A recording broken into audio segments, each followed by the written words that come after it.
Quand son professeur a ri et a dit que le problème de maths était impossible, Naomi n'a pas argumenté, elle est rentrée chez elle et l'a résolu. Mais que s'est-il passé quand elle est revenue en classe le lundi? C'est la partie que personne n'attendait. Regardez jusqu'à la fin et dites-nous, avez-vous déjà été sous-estimé? Naomi Ellison, 12 ans, était assise au 3e rang. 2e siège à partir de la fenêtre, les bras croisés, les yeux rivés sur l'équation brillant en marqueur effaçable, à sec à l'avant de la salle. C'était de l'algèbre, un truc avancé, bien au-delà du programme régulier. Mais Naomi aimait la façon dont les nombres avaient un sens quand le reste de la vie n'en avait pas. La salle de classe n'était pas bruyante, pas exactement, mais il y avait un rythme régulier de bavardage, le genre qui permettait de se fondre facilement dans le décor, inaperçu. C'est comme ça que Naomi fonctionnait habituellement à Clearwater Middle à Boise, Idaho. Baisser la tête, finir son travail, ne pas faire de vagues. Mais aujourd'hui, quelque chose a changé. Mr. Redford, un grand homme aux cheveux gris, avec un sourire permanent et des manches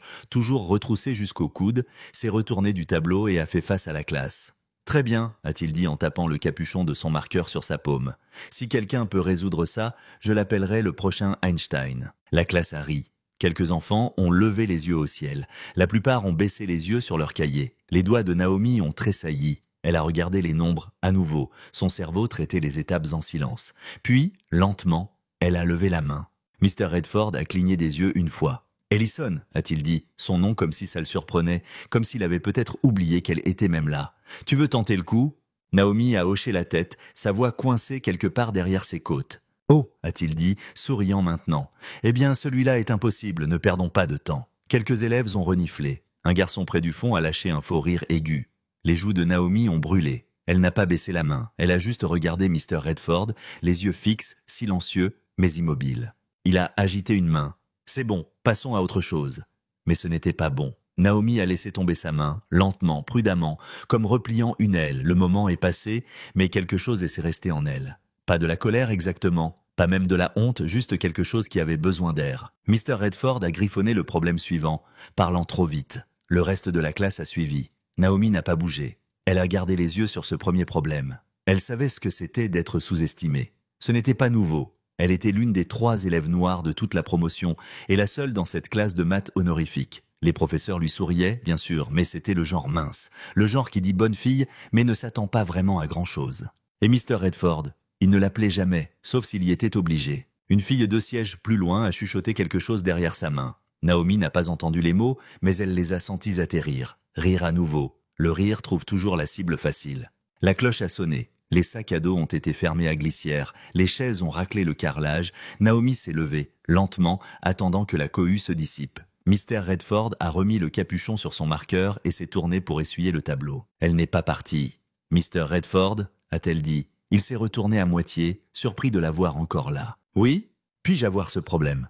Il a froncé les sourcils. « Que veux-tu dire ? Le premier ?» Elle a dit « Celui que vous avez dit être impossible. » Il l'a regardé une longue seconde, puis a plongé la main dans le plateau sous le tableau et lui a tendu une feuille pliée. « Je veux dire, bien sûr, fais-toi plaisir, » a-t-il dit, comme si c'était une blague, comme s'il n'y avait aucune chance au monde qu'elle revienne avec une réponse. Naomi l'a prise sans dire un mot, l'a glissée dans son dossier de maths et est partie. Mais elle n'est pas rentrée chez elle pour l'oublier, elle est rentrée chez elle pour le résoudre. Naomi a marché les 2 pâtés de maison jusqu'à chez elle, comme elle le faisait toujours, devant la petite station-service avec son panneau tordu et la laverie où les machines sentaient toujours les feuilles de séchage brûlées. Son sac à dos rebondissait à chaque pas, mais elle le remarquait à peine. Son esprit était ailleurs. À l'intérieur de cette fermeture éclair avant se trouvait le problème que Mr. Redford avait dit être impossible. Sa mère, Denise Ellison, était dans la cuisine, travaillant 2 brûleurs et la friteuse à air en même temps. L'odeur de poulet assaisonné et de haricots verts a frappé Naomi dès qu'elle a franchi la porte. « Tu es rentrée tôt ?» a crié Denise par-dessus le grésillement. Naomi a laissé tomber son sac à dos près de la table à manger et n'a pas répondu tout de suite. Elle s'est glissée dans le siège d'angle où elle faisait toujours ses devoirs, le même que celui que son frère aîné utilisait avant de partir à l'université. Elle a sorti la feuille de papier et l'a posée à plat. « Tout va bien à l'école ?» a demandé sa mère, jetant un coup d'œil autour du coin maintenant. Naomi a fait un petit signe de tête. « Ouais, juste, j'ai un truc de maths que je veux comprendre. » Denis s'est essuyé les mains et s'est approché examinant le papier. « Ça ne ressemble pas à d'habitude. »« Ce n'est pas le cas, » a dit Naomi. « Mon professeur a dit que c'était impossible. » Sa mère a haussé un sourcil. « Et tu as pris ça comme un défi, hein ?» Naomi a esquissé un petit sourire. « Quelque chose comme ça. Denise a embrassé le sommet de sa tête, puis est retournée à la cuisinière. Eh bien, tu as le cerveau de ton père. Tu vas le percer, je sais que tu le feras. Naomi ne l'a pas dit à voix haute, mais quelque chose dans ce moment, dans le fait d'être crue, sans avoir à prouver quoi que ce soit, l'a poussée à essayer plus fort. Elle s'est mise au travail. Crayon tapant, copeaux de gomme s'accumulant, bords de papier s'effilochant à force d'être tournés et pliés. Ce n'était pas facile. Au début, les chiffres ne se mettaient pas en place. La formule semblait tordue. Mais plus elle regardait, plus elle commençait à changer. Pas à avoir un sens d'un coup, mais à révéler de petits coins qu'elle n'avait pas vus auparavant. Elle a travaillé pendant des heures, n'a pris une pause que lorsque sa mère l'a appelée pour le dîner, a mangé avec un pied qui rebondissait sous la table, puis y est retournée. À 21h40, le sol de sa chambre était jonché de brouillons et de tentatives froissées. Elle était allongée à plat ventre, le menton appuyé sur son avant-bras, regardant la même ligne de chiffres pour la 50e fois. Et puis quelque chose a fait tilt. Une petite connexion, un fil. Elle s'est redressée, a recommencé, plus lentement cette fois, a reconstruit le tout. Son crayon a bougé sans s'arrêter. Étape par étape, le chemin a commencé à se former devant elle. Pas de devinette, juste de la clarté. Elle a vérifié son travail 2 fois, 3 fois. Puis, presque sans réfléchir, elle a recommencé sous un angle différent. Pas seulement pour revérifier, mais pour voir s'il y avait une autre façon, une deuxième méthode. Sa mère a jeté un coup d'œil vers minuit. « Tu y es encore ?» Naomi a levé les yeux grands ouverts et un peu hébétés. « Je crois que j'ai trouvé. » Denis a souri, mais c'était le genre avec de l'inquiétude derrière. « Chérie, il est tard, je sais. » Naomi a chuchoté, « Mais j'ai trouvé, j'ai vraiment trouvé. » Elle a brandi 2 pages, l'une avec son travail original, l'autre avec une toute nouvelle méthode griffonnée, plus propre cette fois. Elle a regardé sa mère, comme si elle détenait la preuve de quelque chose de plus grand que les chiffres. Denis s'est assise en haut à côté d'elle sur le sol, a pris les papiers en main et les a simplement regardés. « Tu vas apporter ça à l'école lundi ?» a-t-elle demandé. Naomi a hoché la tête. Sa mère a expiré. « Très bien alors, ne va pas trop te pavaner. » Naomi a souri. « Je ne le ferai pas, je veux juste qu'il voie. » Mais Naomi n'était pas prête à voir à quel point tout serait différent au moment où elle remettrait les pieds dans cette salle de classe.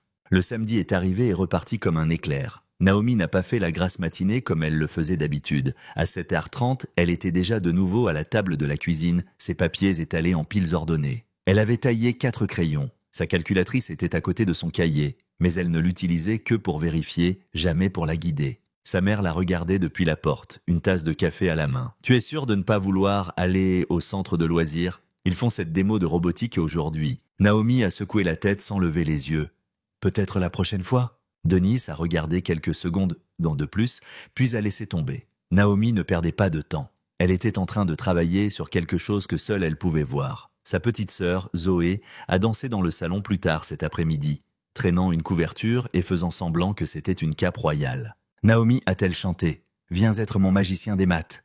Naomi n'a pas levé les yeux. « Tu dis toujours ça ». Mais cette fois, elle le pensait. Elle a refait ses solutions 2 fois sur du papier propre, puis elle en a fait une autre copie, puis une autre. Elle ne voulait pas que ça ait l'air en désordre. Si elle allait le donner à Mr. Redford, elle ne voulait pas qu'il dise qu'il ne pouvait pas lire son travail.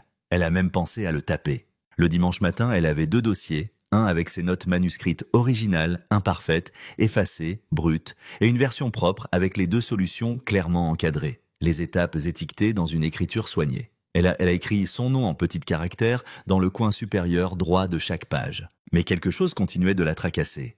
Et s'il s'en fichait ? Et s'il le regardait, haussait les épaules et passait à autre chose ? Elle a regardé par la fenêtre pendant un long moment. Sa mère était dehors en train de tailler les arbustes. Zoé dessinait des visages souriants à la craie. Des visions à la craie sur le trottoir. La vie continuait comme d'habitude, et c'est peut-être ce qui la faisait se sentir encore plus mal, car dans la tête de Naomi, tout avait changé. Le dimanche soir, sa mère l'a appelée dans la cuisine. Une tarte refroidissait sur la cuisinière, aux pommes, sa préférée. Denise lui a tendu une assiette avec une tranche et en a posé une autre en face d'elle sur la table. « Viens t'asseoir ». Naomi s'est assise, une fourchette à la main, mais ne mangeant pas encore. Sa mère a parlé doucement. « Tu es sûre de vouloir lui apporter ça ?» Naomi a hoché la tête. « Tu ne le fais pas pour prouver quoi que ce soit à qui que ce soit d'autre qu'à toi-même, n'est-ce pas ?» Elle a hésité. « Je ne sais pas. » Sa mère s'est penchée, lui a touché la main. Les gens comme Mr. Redford, ils ont leurs propres angles morts. Ils les portent depuis longtemps. Tu brilles trop et parfois ils ne savent pas quoi en faire. Les yeux de Naomi sont tombés sur l'assiette. « Mais tu leur montres quand même, » a ajouté Denise, « pas pour les faire paraître petits. Juste pour qu'ils puissent voir ce qu'ils ont manqué la première fois. » Naomi a relevé les yeux. Même s'ils n'admettent jamais qu'ils avaient tort, même alors. Ce soir-là, elle a fait son sac à dos lentement, a glissé le dossier propre dans une pochette en plastique, a choisi ses vêtements comme si c'était le jour de la photo. Elle ne prévoyait pas de se tenir devant la classe, mais une partie d'elle espérait qu'elle le ferait. Elle ne voulait pas se venger. Elle voulait juste avoir l'espace pour être entendue. Le lundi matin est arrivé tôt. Naomi n'a pas beaucoup mangé au petit déjeuner, mais elle a bu son jus et a serré ses lacets de chaussures. Le ciel était nuageux mais sec alors qu'elle marchait jusqu'à l'école, serrant la sangle de son sac à dos un peu plus fort que d'habitude. À l'intérieur du bâtiment, les couloirs bourdonnaient du bruit habituel. Casier claquant, enfants riant trop fort, pas crissant sur le carrelage ciré. Naomi l'entendait à peine. Elle a atteint la salle 206 juste au moment où la cloche a sonné. Mr. Redford était déjà en train d'écrire au tableau, le dos à la porte. Elle s'est glissée à sa place, le dossier toujours dans son sac. Son cœur battait fort dans ses oreilles. Il ne l'a pas regardé, n'a pas dit un mot au sujet de vendredi. Naomi a attendu. Elle n'a pas levé la main cette fois, pas encore. Mais lorsque l'occasion s'est finalement présentée, ce n'est pas Mr. Redford qui la lui a donnée. C'était l'un de ses camarades de classe. La 3e heure a commencé comme les autres. Mr. Redford s'est lancé dans la leçon, parlant plus vite que la plupart de la classe ne pouvait suivre, ses mots rebondissant entre les formules et les exemples à moitié résolus. Naomi est restée assise, son dossier reposant sous son cahier, non ouvert. Elle ne voulait pas forcer les choses. Elle voulait qu'il la voie, qu'il reconnaisse ce qu'il avait rejeté. Mais 20 minutes plus tard, il ne montrait aucun signe de se souvenir de ce qui s'était passé vendredi. Pas un coup d'œil de côté, pas un sourcil levé, juste des maths et des marqueurs. Puis quelque chose d'inattendu s'est produit. Une main s'est levée, pas la sienne. C'était Joshua Levin, l'un des enfants les plus bruyants de la classe. Il jouait au soccer et transformait tout en blague, mais aujourd'hui, il avait l'air confus. « Mr. Redford » a-t-il demandé. « Pouvons-nous revenir au problème de la semaine dernière, le problème difficile ?» Redford a fait une pause, le marqueur en l'air. « Lequel ? Celui que vous avez dit que personne ne pouvait résoudre. » Un murmure a parcouru la salle de classe. Les têtes se sont tournées, quelques enfants ont gloussé. Redford a secoué la tête. Celui-là n'était pas vraiment censé être résolu, c'était juste pour la forme. « Mais et si quelqu'un l'avait fait ?» a demandé Josh, jetant un coup d'œil de côté. C'est alors que Naomi l'a senti.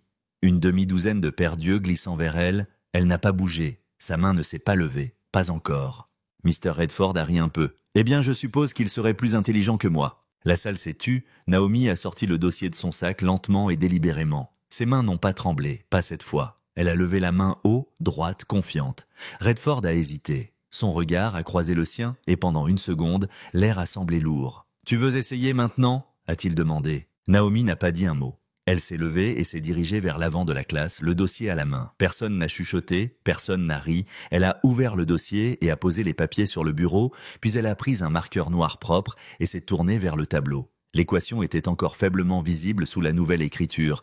Elle a effacé le nouveau problème d'un seul coup et a réécrit l'original. Naomi s'est retournée. Il y a 2 façons de le résoudre. Je les ai écrites toutes les 2 si vous voulez vérifier plus tard.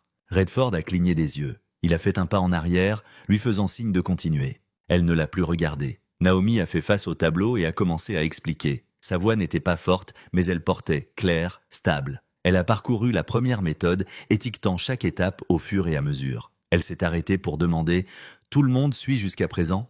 Personne n'a répondu, alors elle a continué. Chaque chiffre est tombé là où il devait. Chaque signe pointant dans la bonne direction. Elle a encadré la réponse, puis s'est écartée. C'est la première façon. Puis elle a tourné la page et a recommencé. Cette méthode est plus longue, mais elle fonctionne si vous ne vous souvenez pas comment factoriser. Son ton n'a pas changé. Elle ne se pavanait pas. Elle enseignait. Quand elle a terminé, elle a remis le capuchon sur le marqueur, est retournée à son bureau et s'est assise. Silence. Puis, zut, a murmuré Josh. Une file devant a chuchoté. Elle l'a vraiment fait. Et du fond, quelqu'un a applaudi. Un applaudissement, puis quelques autres. Ce n'était pas une ovation debout, mais c'était réel. Mr. Redford s'est avancé, a ramassé ses pages et les a scannées. Il n'a pas parlé tout de suite, mais quand il l'a fait, sa voix était plus calme. « Eh bien, il semble que j'avais tort. » Naomi a croisé son regard pour la première fois depuis vendredi. « Ouais, a-t-elle dit, vous aviez tort. » Mais ce qui s'est passé après la classe lui montrerait que résoudre le problème n'était que la moitié de l'histoire. La façon dont les gens y ont réagi était le reste. Quand la cloche a sonné, la classe ne s'est pas levée d'un bond comme elle le faisait d'habitude. Il y a eu un temps d'hésitation, comme si personne ne voulait être le premier à bouger. Naomi a calmement remis son dossier dans son sac à dos, l'a fermé à glissière et s'est levée. Alors qu'elle se dirigeait vers la porte, Josh s'est penché vers elle. « c'était génial, sérieusement !» Naomi a fait un petit signe de tête. « Merci !» Elle ne savait pas quoi dire d'autre. Dehors, dans le couloir, les pas rebondissaient sur les casiers et les voix résonnaient dans les couloirs, mais Naomi le remarquait à peine. Elle se sentait différente en marchant à travers la foule. Pas plus grande exactement, mais plus stable, comme si elle n'essayait plus de se rapetisser. Elle a tourné au coin, se dirigeant vers son casier quand elle a entendu son nom. Naomi, c'était Camille Dorsey, l'une des filles populaires, jolie, bruyante, toujours au centre de quelque chose. Camille a trotté à côté d'elle. « Yo, tu as vraiment résolu ce problème ?» Naomi a dit doucement. « Ouais, c'était dingue, genre même Mr. Redford avait l'air secoué. » Naomi a haussé les épaules. « Ce n'était pas impossible. » Camille a ri, faisant passer sa tresse par-dessus une épaule. « Meuf, tu as fait manger ses propres mots à cet homme, c'était le patron, plus de pas. » Quelques autres enfants traînaient à proximité, regardant Naomi différemment. Pas moqueur, pas ignorant, juste observateur. Un garçon a murmuré « Je n'ai même pas compris la première étape. » Pareil, a dit un autre. Naomi n'a pas souri, mais elle n'a pas baissé les yeux non plus. Elle a juste ouvert son casier et a commencé à changer de livre comme elle le faisait toujours. Au bout du couloir, Mr. Redford est passé, portant une pile de papier. Il a jeté un coup d'œil à Naomi, puis a continué. Pas de signe de tête, pas de bien joué, juste un visage impassible et des pas rapides. Au déjeuner, elle s'est assise à sa table habituelle près du fond. Elle était à mi-chemin de son sandwich quand la principale, Marcia Linwood, est apparue à côté d'elle. « Naomi, as-tu une seconde ?» Naomi a cligné des yeux. « Bien sûr !» Elle a suivi la principale Linwood au bureau principal, où l'assistant du directeur et l'un des conseillers l'attendaient. Linwood lui a fait signe de s'asseoir. « Nous avons entendu parler de ce matin, a-t-elle dit en souriant. Votre professeur de maths a partagé votre travail avec nous. » Naomi s'est assise plus droite. « Oh, le conseiller, Mr. Patel s'est penché en avant. Nous aimerions vous nommer pour la vitrine régionale de maths le mois prochain. C'est un événement de fin de semaine à Spokane. Il rassemble les meilleurs élèves du collège de la région. » Naomi a cligné des yeux à nouveau. « Attendez, vraiment ?» Linwood a hoché la tête. « Nous pensons que vous représenterez bien Clearwater. » L'estomac de Naomi a fait un lent tour. Ce n'était pas ce à quoi elle s'attendait. Tout ce qu'elle voulait, c'était prouver à Mr. Redford qu'il avait tort. Maintenant, il y avait d'autres personnes qui la regardaient, des gens qui croyaient en elle. « Puis-je en parler à ma mère d'abord ?» « Bien sûr, a dit Mr. Patel, nous enverrons l'information à la maison aujourd'hui. » Alors que Naomi retournait à la cafétéria, ses jambes étaient étrangement légères, excitées mais aussi incertaines, car maintenant il ne s'agissait plus seulement d'un problème. Maintenant, elle était visible. Cet après-midi-là, pendant la dernière heure, sa professeure, mademoiselle Barlow, qui enseignait la littérature, a fait une pause au milieu de sa leçon pour dire « Naomi, j'ai entendu ce que tu as fait en classe de maths. C'est un travail impressionnant. » La moitié de la classe s'est tournée pour la regarder. Naomi n'a rien dit. Elle a juste fait un signe de tête discret. Quand la cloche finale a sonné et qu'elle est sortie, sa mère l'attendait dans la voiture. « Comment ça s'est passé ?» a demandé Denise, alors que Naomi attachait sa ceinture de sécurité. Naomi lui a tendu le dépliant de la vitrine. « Ils veulent que j'aille à Spokane le mois prochain. » Sa mère l'a lu lentement, puis l'a regardé. « Tu es sérieuse ?» Naomi a hoché la tête. « Eh bien, a dit Denise en démarrant la voiture, il semble que ce problème impossible ait fait plus que simplement être résolu. Mais la vérité était que la partie la plus difficile n'était toujours pas les maths. C'était d'affronter les gens qui ne s'étaient jamais attendus à ce qu'elle gagne en premier lieu. Le lendemain matin, Naomi est entrée dans la salle 206 comme n'importe quel autre jour. Même bureau, même cahier, même éraflure sur le siège qui accrochait la manche de son chandail si elle ne faisait pas attention. Mais l'atmosphère était étrange. Pas tendue, juste différente. Les enfants, qui ne lui avaient jamais dit plus de 2 mots, la regardaient soudainement du coin de l'œil. Une fille s'est penchée et a chuchoté quelque chose à son amie. Naomi ne pouvait pas l'entendre, mais la façon dont elle la regardait en retour en disait long. Mr. Redford est entré juste avant la cloche. Il n'a pas dit bonjour, il n'a pas demandé si quelqu'un avait des questions. Il a sauté directement dans une nouvelle leçon comme si vendredi et lundi ne s'étaient pas produits du tout. Naomi ne s'attendait pas à des excuses complètes, mais quelque chose, n'importe quoi, aurait pu signifier qu'il la voyait différemment maintenant. Mais il n'a jamais mentionné le problème ou sa solution, même pas en passant. Au lieu de cela, il a distribué une feuille de travail, comme si rien ne s'était passé. Naomi s'est assise tranquillement et a travaillé sur les problèmes, mais son esprit s'est égaré. Non pas parce qu'elle ne les comprenait pas, elle les comprenait, mais parce que le silence de Mr. Redford parlait plus fort que tout le reste dans la salle. Après la classe, elle a attendu à nouveau, a laissé les autres enfants sortir. Quand il n'y avait plus que 2, elle s'est approchée de son bureau. Il a levé les yeux. « Besoin de quelque chose ?» Naomi a hésité, puis a sorti le dossier de son sac. « Ce sont les pages originales du week-end. Vous avez dit que je pouvais les apporter. » Redford a pris le dossier, a à peine jeté un coup d'œil à la feuille du dessus. « Merci », a-t-il dit sèchement. « J'ai déjà montré les copies au directeur. C'était tout. Pas de bien joué, pas de j'avais tort, juste merci. » Naomi a attendu, espérant qu'il en dirait plus, mais il était déjà en train d'empiler des papiers. Elle s'est retournée pour partir. « Naomi !» Elle s'est arrêtée, Redford l'a regardée. « Tu es très brillante, mais fais juste attention. »« Attention ?» Il a hoché la tête une fois. Certains enfants ne prennent pas bien le fait de se faire surpasser. Naomi n'a pas répondu. Elle a juste quitté la salle. Dehors, dans le couloir, les mots sont restés collés à elle, non pas pour ce qu'ils signifiaient, mais pour ce qu'ils ne signifiaient pas. Cet après-midi-là, le conseiller, Mr. Patel, l'a rappelé. Il avait parlé avec sa mère. Elle était approuvée pour le voyage à Spokane. Son inscription était déjà soumise. « Je veux être clair », lui a-t-il dit. « Il ne s'agit pas seulement d'un problème.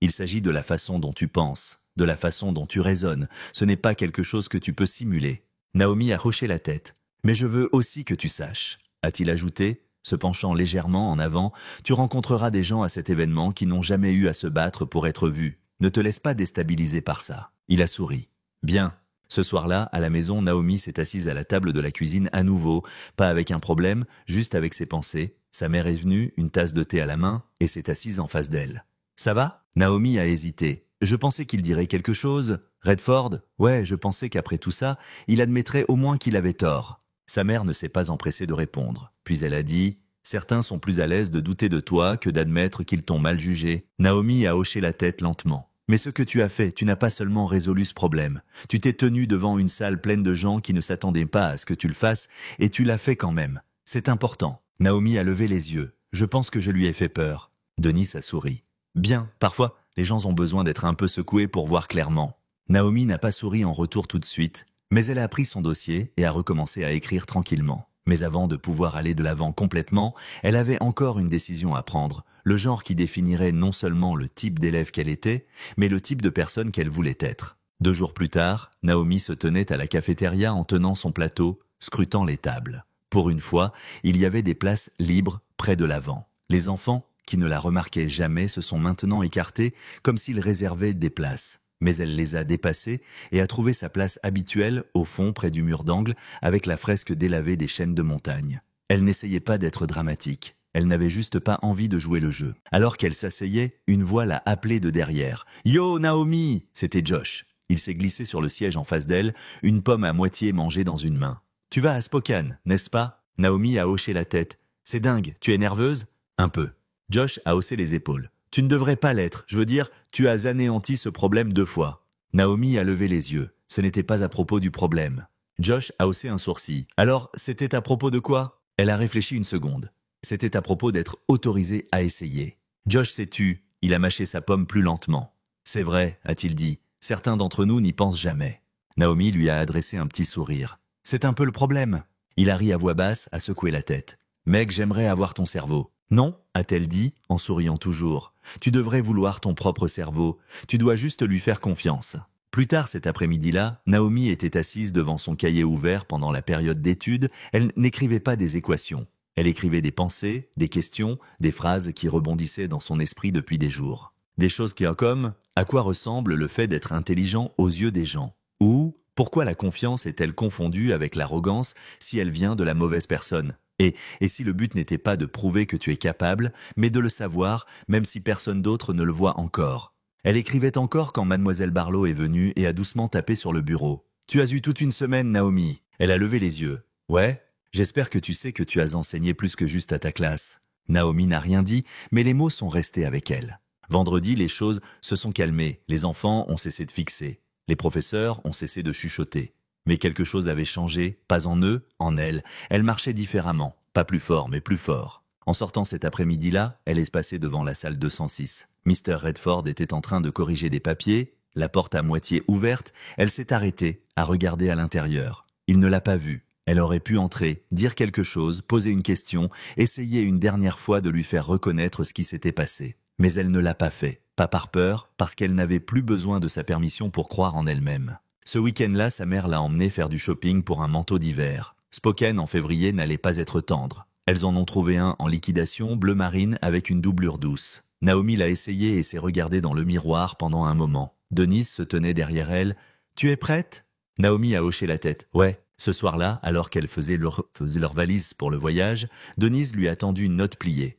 Ne l'ouvre pas avant d'être dans l'autobus. Le lendemain matin, Naomi est montée à bord avec son sac à dos, son manteau fermé à glissière, son dossier à la main. Alors que le chauffeur démarrait le moteur, elle a ouvert la note. Il était écrit « Dans quelques pièces que tu entres, marche comme si tu en faisais partie, parce que c'est le cas ». Elle l'a replié et l'a glissé dans son dossier de maths.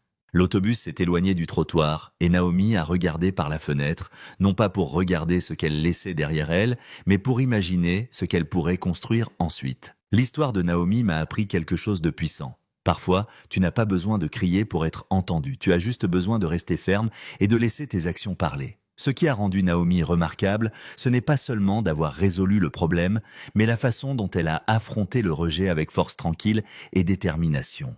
Si tu t'es déjà senti sous-estimé, souviens-toi que ta valeur n'est pas mesurée par les attentes des autres, mais par la confiance que tu as en toi-même. Si cette histoire t'a ému, partage tes pensées dans les commentaires, donne un like à cette vidéo et n'oublie pas de t'abonner pour plus d'histoires inspirantes comme celle-ci.